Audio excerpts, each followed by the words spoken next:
Students, now we are going to read the procedure of inhalation. Inhalation means air will come inside. ठीक है, यानी कि अंदर air का अंदर आने के लिए ज़रूरी क्या है कि लंग्स में एयर का प्रेशर कम होना चाहिए. जैसे लास्ट वीडियो में मैंने बात की थी, प्रेशर और वॉल्यूम में इन्वर्सली रिलेशन है. तो अगर इनहेलेशन प्रोसीजर हो रहा है तो उसका मतलब air pressure should be decrease inside the lungs. और एयर प्रेशर डिक्रीज करने का तरीका क्या है कि वॉल्यूम इंक्रीज किया जाए थोरेसिक कैविटी का. As lungs are located in thoracic cavity, तो अगर थोरेसिक कैविटी का वॉल्यूम इंक्रीज होगा तो लंग्स को एक्सपेंड होने के लिए यानी कि उनका साइज इंक्रीज होने के लिए स्पेस मिलेगा. तो वॉल्यूम इंक्रीज करना ये दो मसल्स का काम है मेनली. एक तो डायफ्राम है विच separate thoracic cavity from abdominal cavity, और एक होती है एक्सटर्नल इंटरकोस्टल मसल्स. ये जो मसल्स होती हैं ये रिब्स के बीच में होती हैं. जैसे इन रिब्स के बीच में जो मसल्स हैं they are called external intercostal muscles. तो वॉल्यूम इंक्रीज करना का काम ये दोनों करते हैं, diaphragm and external intercostal muscles. इन दोनों में कॉन्ट्रैक्शन होता है यानी इनका साइज कम होगा. अब कॉन्ट्रैक्शन के लिए सिग्नल्स जो होते हैं वो ब्रेन से मिलते हैं, ये खुद से नहीं होता है. Signals are given by brain. तो डायफ्राम के कॉन्ट्रैक्शन से क्या होगा, जो डायफ्राम है वो थोड़ा नीचे की तरफ होगा, जिससे जो एब्डोमिनल विसरा है यानी जो एब्डोमिनल लिक्विड है जो नीचे की तरफ है वो डाउनवर्ड होगा. जैसे इन दिस डायग्राम यू में सी, ये जो डायफ्राम है ये कॉन्ट्रैक्ट हुआ, उसका साइज कम हुआ तो ये नीचे की तरफ लोअर मतलब नीचे की तरफ मूव कर रहा है. तो जो एब्डोमिनल लिक्विड है वो भी नीचे मूव करेगा. ठीक है, अब डायफ्राम के मूव करने की वजह से क्या हुआ, that will enlarge the chest cavity. जो थोरेसिक कैविटी है उसका जो ये जो साइज है थोरेसिक कैविटी का it will increase.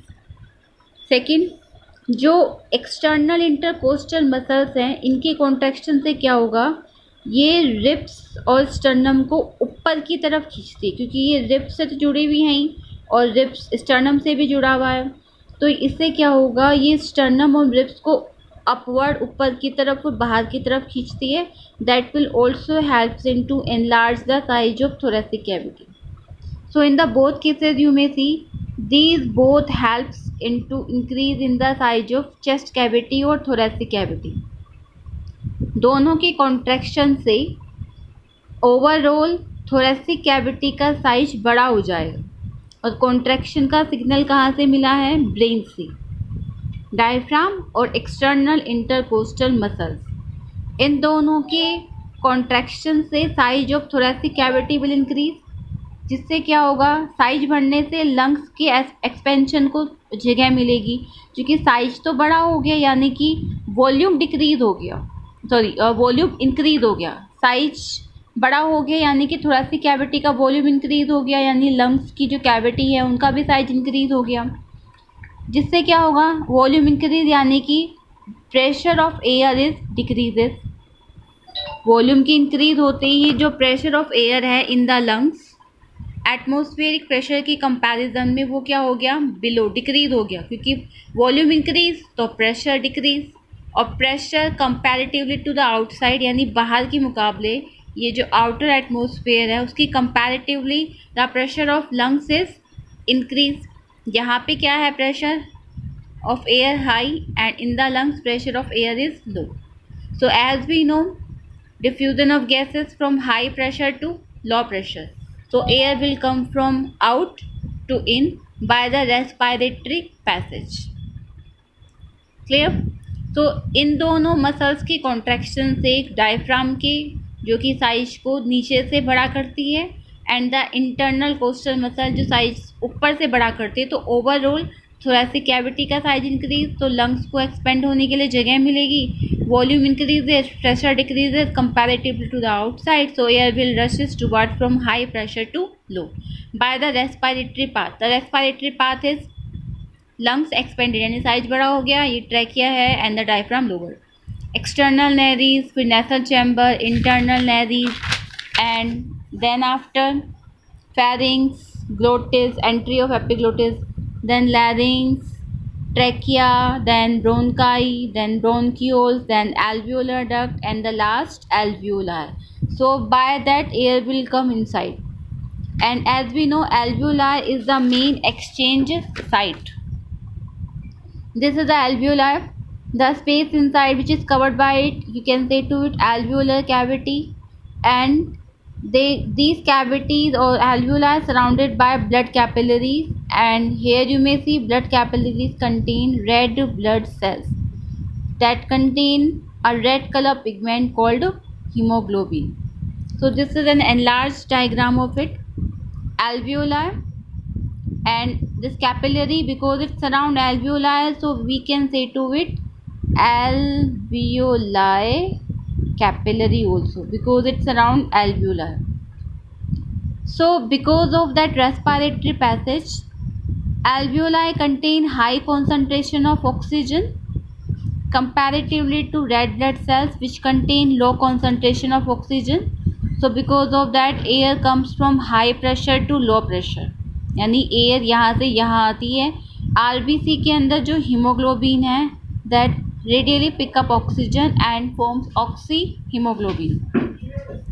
And then CO2, this CO2 is contain high, this RBC contain high amount of CO2.